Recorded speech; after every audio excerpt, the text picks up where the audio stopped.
இறையேசுவில் பிரியமுள்ள சகோதரிகளே, இன்றைய முதல் வாசகம் கூறுவது போல நம்முடைய சமூகம் மகிழ்ச்சி கொண்டாட்டம் மற்றும் போற்றுதற்குரிய சமூகமாக இருக்க வேண்டும். கடவுள் நம்முடைய சமூகத்திற்கு செய்த அனைத்து நன்மைத்தனங்களுக்கும் யூத மக்களுக்கு தலைவராக இருந்தபோது ஆட்டம் பாட்டம் மற்றும் கடவுளை போற்றியதன் வழியாக நன்றி சொல்ல நமக்கு வழிகாட்டுகின்றது. இன்றைய மார்க்கு நற்செய்தி 3வது அதிகாரம் 31 முதல் 35 வரை நமக்கு கூறுவது என்னவென்றால், நாம் வாழும் இக்காலகட்டம் விளம்பரங்களால் நிறைந்துள்ளது. சந்தையில் ஒரு பொருள் விற்க வேண்டுமென்றால் அதற்கு விளம்பரம் தேவை.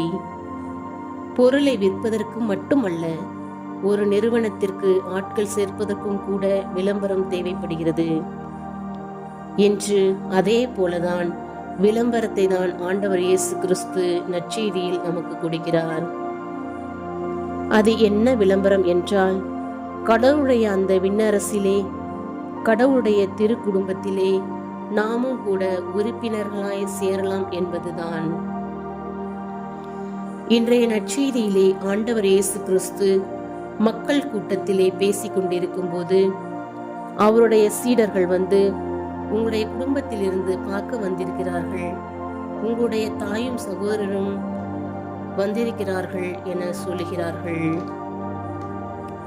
இன்று நாம் வாழுகின்ற சமூகத்திலே இன்றைய நற்செய்தி பகுதி ஒரு விவாத பகுதியாக வாதிக்கின்றார்கள்.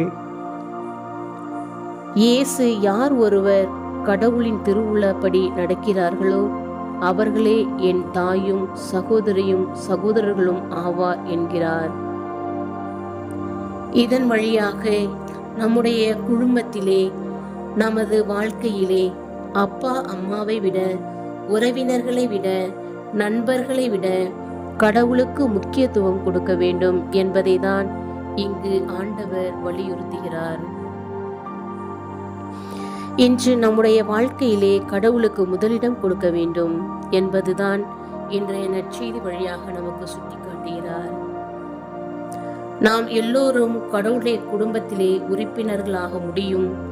இது ஒரு பெரிய வரம், நாம் எல்லோருக்கும் கிடைக்கின்ற ஒரு பெரும் பாக்கியம் என்றுதான் சொல்ல வேண்டும். இந்த பாக்கியத்தை பெறுகிற நாம் எல்லோருமே பாக்கியசாலிகள். கடவுளோடு இருந்து அவரை போற்றி புகழ்கின்ற அந்த வானதூதர்களைப் போல அந்த புனிதர்கள் கூட்டத்தில் நாமும் கூட ஒருவராய் மாறி போவோம் என்பதுதான் ஒரு பெரிய வரமாக நமக்கு தரப்படுகிறது. எவர் ஒருவர் இந்த திரு குடும்பத்திலே, கடவுளுடைய விண்ணரசிலே உறுப்பினர்களாக மாறி போகிறார்களோ அவருடைய வாழ்க்கையிலே மன அமைதி, இறை அமைதி, சந்தோஷம் எல்லாமே நிரம்ப கிடைக்கும். நமக்கு என்ன தகுதி வேண்டும் என்றால், கடவுளுடைய திருவுளத்தை நிறைவேற்றுவது. அது என்னவென்றால், பிறரை அன்பு செய்வது, பிறர் தவறு செய்யும் போது மன்னிப்பது, பிறர் மீது கோபம் கொள்ளாமல் இருப்பது, விட்டு கொடுப்பது, ஒருவரை ஒருவர் புரிந்து கொள்வது, நம்மை துன்புறுத்துபவர்களை கூட அன்பு செய்வது, அவர்களுக்காக ஜெபிப்பது, பகைவர்களுக்காக ஜெபிப்பது, அவர்களை மன்னிப்பது, இது போன்ற நல்ல காரியங்கள் தான் கடவுளுடைய திருவுளத்தை நிறைவேற்றுவது. இப்படி கடவுளுடைய திருவுளத்தை நாம் நிறைவேற்றும் போது கடவுளுடைய பிள்ளைகளாகின்றோம். கடவுளின் பிள்ளைகளாக அவரை ஏற்றுக்கொண்டு நம்பிக்கை கொள்வோம். விவிலியத்திலே எவர் ஒருவர் காலம் தாழ்த்தினாரோ, சோம்பேறிகளாக இருந்தார்களோ, அவர்களுடைய வாழ்க்கை எப்படி அழிந்து போனது என்பதற்கு நிறைய எடுத்துக்காட்டுகள் இருக்கின்றது. குறிப்பாக மத்தேயு நற்செய்தி 25வது அதிகாரம் 1-3 பார்க்கின்ற போது 10 கன்னியர்கள் உவமை கொடுக்கப்பட்டிருக்கும். அதில் 5 பேர் விவேகிகள், நல்ல ஞானமுடையவர்கள், 5 பேர் அறிவிலிகள், சோம்பேறியாக இருந்ததால் மனவரைக்குள் நுழைய மறுக்கப்பட்டது.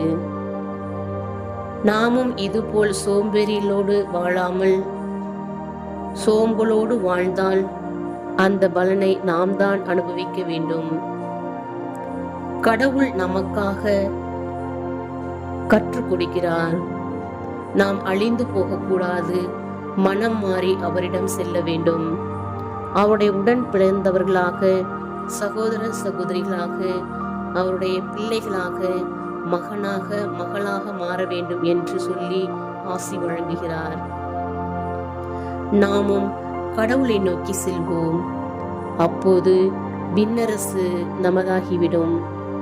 நாமும் ஆண்டவருக்கு உகந்த பிள்ளைகளாக மாறுவோம். இயேசுவை ஏற்றுக்கொண்டு நம்பிக்கையோடு பின்பற்றுவதன் வழியாக நாம் இயேசுவின் குடும்ப உறுப்பினர்களாக ஆவோம். மனதிற்கு மகிழ்வளிக்கின்றது. இயேசு சொல்லிக் கொடுத்த விண்ணுலகில் இருக்கின்ற எங்கள் தந்தையே என்ற ஜெபத்தை நம்பிக்கையோடு ஜெபிப்போம். நம்பிக்கையோடு வாழ்வோம். தொடர்ந்து இறை நம்பிக்கையில் பயணிப்போம். ஆமேன்.